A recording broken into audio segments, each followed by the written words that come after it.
दौड़ी दौड़ी आई हैं कि मेरो लाला आए गए होएगो, लेकिन इधर नंद बाबा की ऐसी स्थिति हो गई कि ब्रजवासी उन्हें पकड़ के उतार रहे हैं, क्योंकि हमारे प्राण धन कन्हैया वहीं रह गए। आदमी झेल तो लेता है लेकिन अंदर ही अंदर घुटता रहता है। आदमी कभी किसी से कुछ कहता नहीं है, सबकी जिम्मेदारी निभाता है। आदमी को समझना बहुत कठिन है।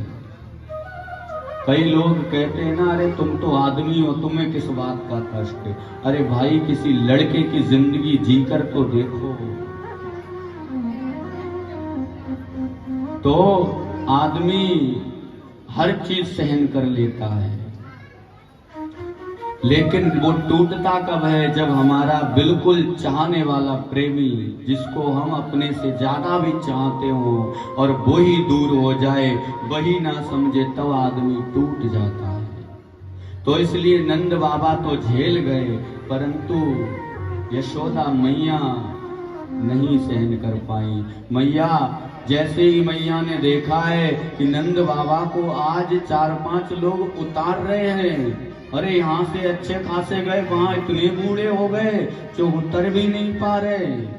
यशोदा मैया ने देखा, अरे चादर भी नहीं ओढ़े हैं, शायद लग रहा है लाला को नींद आ गई होगी, वो सो गया होगा, भाई चादर उड़ाए गई होगी। यशोदा मैया दौड़ी दौड़ी रथ के पास आई और देखा कि लाला नहीं है। तब यशोदा मैया कहती, लाला कहाँ है? नंद बाबा कहते हैं कि लाला अब नहीं आएगा। बाने कह गई कि हम कछु दिन अपने माता पिता की सेवा कर ले। यशोदा मैया को मानो जैसे प्राण निकल गए हो, जिंदा लाश बन गई। देखिए, जो यशोदा रानी अपने पति से आज तक कभी ऊंची आवाज में बात नहीं की, आज बात कैसे कर रही है? कह रही है, अरे तुम अकेले चले आए, तुम्हारे प्राण ना निकले,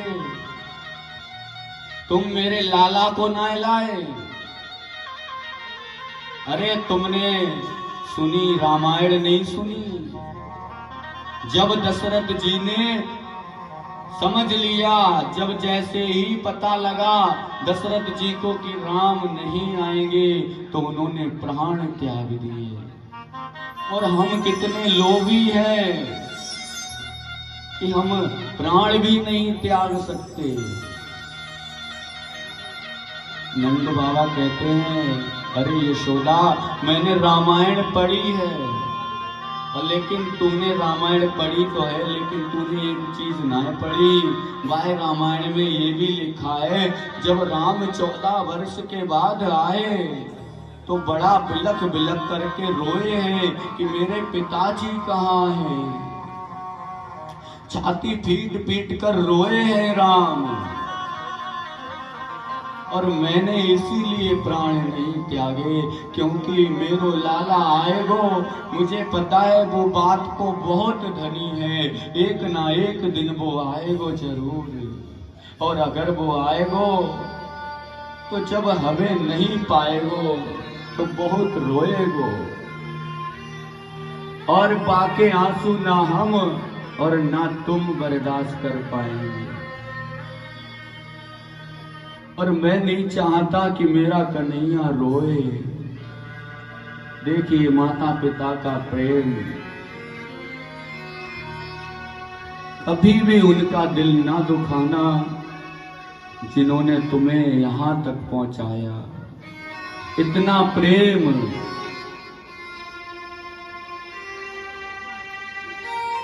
इस प्रसंग को इसीलिए हम कथाओं में बहुत कम बोलते हैं, क्योंकि सुनाते सुनाते ही ऐसा लग जाता है कि पता नहीं कहां पहुंच गए। ये जो वियोग हुआ है कृष्ण कन्हैया का, ऐसा लगा मानो कि एक मछली को जल से बाहर निकाल दिया हो। इधर जैसे ही नंद बाबा अपने घर आए, इधर कन्हैया अपने वसुदेव और देवकी माँ से मिलने आए और कहा है कि वो माता शत्रु है, वो पिता बैरी है, जो अपने बच्चों को संस्कार नहीं देते, अच्छे संस्कार नहीं देते। तो